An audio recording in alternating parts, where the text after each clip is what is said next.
खाला ये आपसे किस तरह बात कर रही है, वो भी मेरे सामने। इसकी हिम्मत कैसे हुई आपसे ऐसे बात करने की? नताशा शट अप, तुम दोनों एटलीस्ट चुप कर जाओ, मेरा दिमाग मत खाओ। बेटा फैमिली जब आपस में मिलजुल के रहती हैं तो बाकी सारे लोग कंसर्न हो जाते हैं जब कोई मसला हो, तो ये सिर्फ कंसर्न है।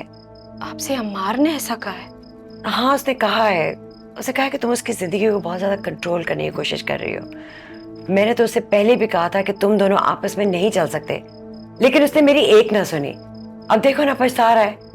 आपको भी यही लगता है कि सारा कसूर मेरा है? देखो फातिमा, तुम्हें शादी के बाद अपने आप को थोड़ा सा बदलना चाहिए था। शादी से पहले चीजें फर्क होती हैं। आदमी जो है लड़कियों की चोंचली भी उठा लेते हैं, उनके टैंट्रम्स भी सुन लेते हैं, लेकिन शादी के बाद उनसे बर्दाश्त नहीं होता। उनको शादी के बाद एक प्योर हाउसवाइफ की जरूरत होती है, और तुम काम में इतनी मसरूफ हो, तुम उसको टाइम ही नहीं दे सक रही, तो उसको चिढ़ तो चढ़ेगी ना। और ये रिश्ता निभाने के लिए औरत को थोड़ी सी कुर्बानी देनी होती है।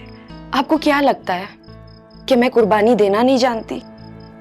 औरत जिस भी कल्चर में हो, सबसे ज्यादा कुर्बानी औरत ही देती है, सबसे ज्यादा सेक्रीफाइस औरत ही करती है।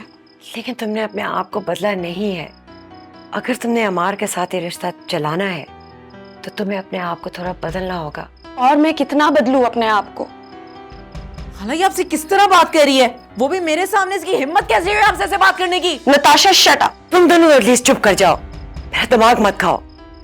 और तुम चुप करके बैठ जाओ थोड़ी देर के लिए प्लीज। फातिमा तुम मुझे बताओ, तुम क्या चाहती हो? मैंने क्या जानना है? आपका बेटा चाहता है कि उसके आने से पहले मैं इस घर से चली जाऊं। मेरे ख्याल में तुम्हारा ये डिसीजन बिल्कुल सही है। तुम लोग आजकल इतनी बहस कर रहे हो कि अगर थोड़ा सा डिस्टेंस रखोगे शायद तुम लोगों को समझ आ जाए कि मसला क्या है। तुम्हें मौका मिल जाए अपने आप पे कंसंट्रेट करने का और उसको समझने का। और मुझे पता है जब अमार का गुस्सा ठंडा होगा वो खुद ही तुम्हें लेने आ जाएगा। आज मैं अपने आप को बहुत कमजोर महसूस कर रही हूँ। डोंट वरी, सब ठीक हो जाएगा। खाला जान जाने दें इसे, मार आता ही होगा, गुस्से हो जाएगा इसे देख कर। मैं ड्राइवर से कहती हूँ तुम्हें छोड़ा है। नहीं mama, I will manage my self. आप बस अपना ख्याल रखें। खुदा हाफिज। खैर से जाओ।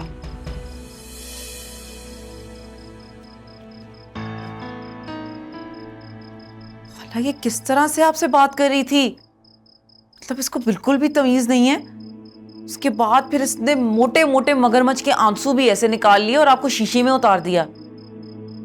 आप भी ना इतनी भोली हैं। बेटा ऐसी बात नहीं है, लेकिन मुझे थोड़ा तरस तो आता है इस पे।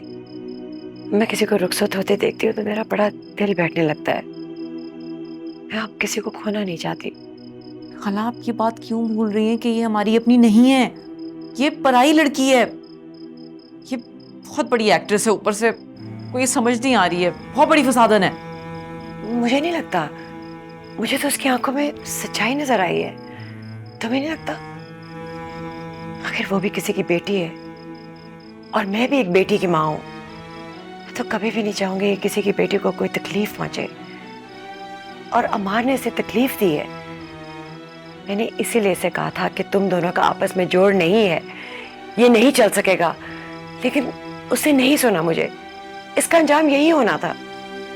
छोड़े ना ये बातें खाला, आपको अपना दिमाग खराब करने की जरूरत नहीं है। इस लड़के के पीछे बहुत बड़ी ड्रामेबाज है, ये पूरी एक्ट्रेस है। आपको समझ ही नहीं आ रही है क्योंकि आप बहुत भोली हैं।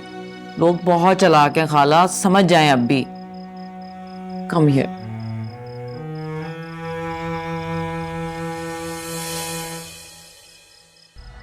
देखिए फातिमा फिंग पीर से जुम्मा रात 7 बजे। क्योंकि मैं ग्रीन हूं।